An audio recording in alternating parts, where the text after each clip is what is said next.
नमस्कार दोस्तों, स्वागत है आप सभी का एक बार फिर से।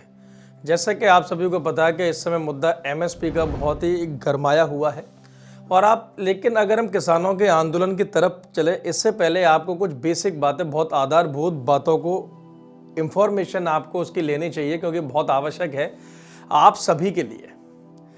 सबसे पहले दो शब्द इस आंदोलन में है। एक तो किसानों का आंदोलन जिसे हम 2.0 के नाम से जा रहे हैं, फार्मर प्रोटेस्ट 2.0, या फिर अगर हम इसे ये बोलें कि ये आंदोलन नहीं बल्कि ये एमएसपी को लेकर एक मुद्दा है और कुछ लोगों का कहना है कि ये इलेक्शन से पहले, चुनाव से पहले सिर्फ और सिर्फ एक एजेंडा है और कुछ नहीं है।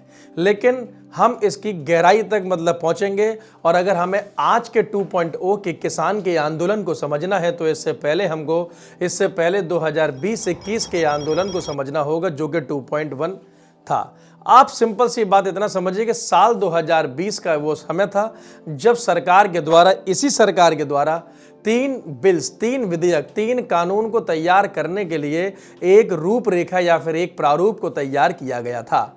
हालांकि उस प्रारूप में क्या था क्या नहीं था, अब वो ऐतिहासिक है, हमें उससे इतना लेना देना नहीं है। लेकिन आप सिंपल सी बात को यहाँ समझिए कि 2020 में आए हुए 3 विधेयक, 3 बिल, 3 कानून को 2021 में किसानों के आंदोलन के बाद उन्हें रिपील्ड कर दिया गया, उन्हें समाप्त कर दिया गया या फिर उसे हटा दिया गया या फिर उसे रद्द कर दिया गया। साथ में 2023-24 के लिए सरकार ने 22 फसलों को लेकर यानी कि 22 क्रॉप्स को लेकर सरकार ने एमएसपी की घोषणा की कि आने वाले समय में 2023-24 में इन 22 वस्तुओं के ऊपर, फसलों के ऊपर सरकार के द्वारा एमएसपी दिया जाएगा।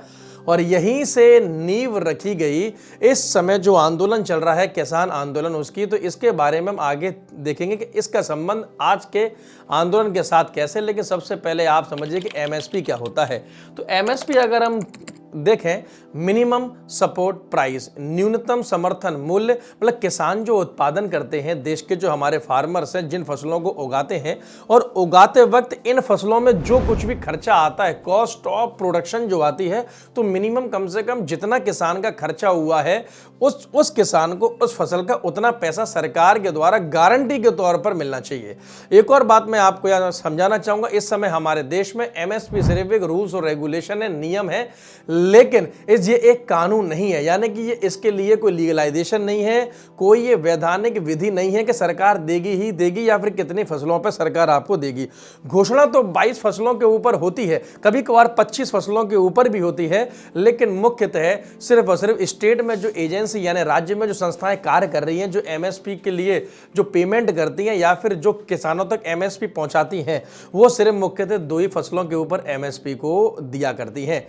एक आपका है गेहूं और एक है हमारा चावल, यानी कि व्हीट और गेहूं, जिसे हम कह सकते हैं गेहूं और धान। बाकी की फसलों के ऊपर हमें आमतौर से एमएसपी देखने के लिए या फिर किसानों को नहीं मिलती, जिससे हमें बहुत लॉस होता है।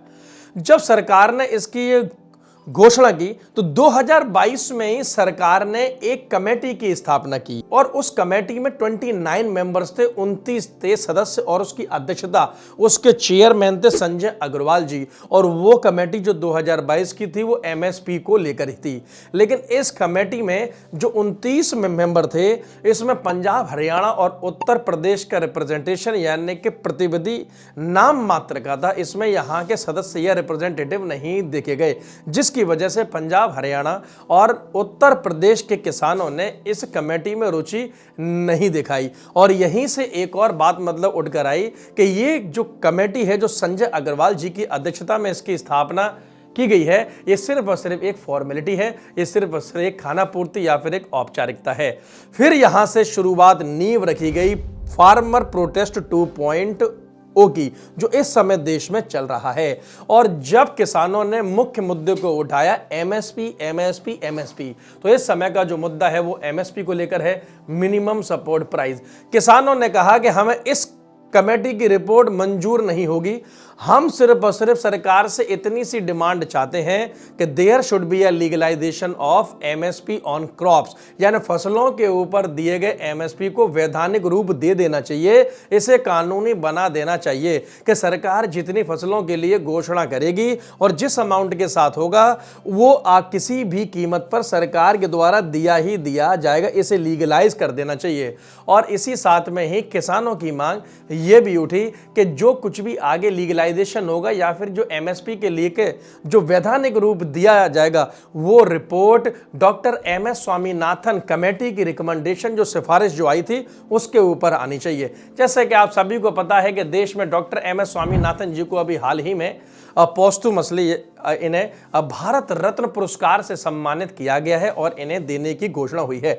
डॉक्टर एमएस स्वामीनाथन जी को फादर ऑफ ग्रीन रिवॉल्यूशन यानी कि हरित क्रांति का पिता भी कहा गया है और 2004 में सरकार के द्वारा नेशनल कमीशन ऑन फार्मर्स यानी कि किसानों के लेकर राष्ट्र आयोग की स्थापना हुई थी और इस आयोग के पहले अध्यक्ष या फर्स्ट चेयरमैन जो बने वो डॉक्टर एमएस स्वामीनाथन जी बने और 2004 से लेकर 2006 के बीच में स्वामीनाथन जी ने एमएसपी को लेकर या फिर किसानों को लेकर बहुत सारी रिपोर्ट पेश की और उस रिपोर्ट में एक मुख्य बात थी एमएसपी को लेकर कि एमएसपी जो होनी चाहिए वो more than 50% of average cost of production, यानी कि किसानों की फसल उगाने में जो भी लागत लगी है उसकी औसत मूल्य से कीमत से लागत से 50% अधिक होना चाहिए। उदाहरणतः मान लीजिए कि अगर एवरेज कॉस्ट हमने उगाया गेहूं, किसानों ने उगाया गेहूं या वीट और उसका एवरेज कॉस्ट निकल के आई है, औसत मूल्य निकल के आया है 100 रुपए, तो more than 50% of average value यानी 100 का अगर हम 50% देखें तो 50 रुपए होगा, यानी किसानों को 100 वो और 50 ये 150 रुपए मिलने चाहिए एमएसपी के तौर पर। इस फॉर्मूले को अपनाने के लिए किसान इस समय जोर दे रहे हैं और देश में जो इस समय मुख्य डिमांड है वो यही है। अब बात आती है कि देश में एमएसपी को तय कौन करता है। देश में एमएसपी को जो इसकी सिफारिश दी जाती है इसको तय करता है सीएसीपी यानी commission for agricultural cost and prices, इसके द्वारा तय की जाती है एमएसपी। एमएसपी के साथ साथ आपको एक छोटा सा कंसेप्ट और देखना चाहिए बफर स्टॉक का।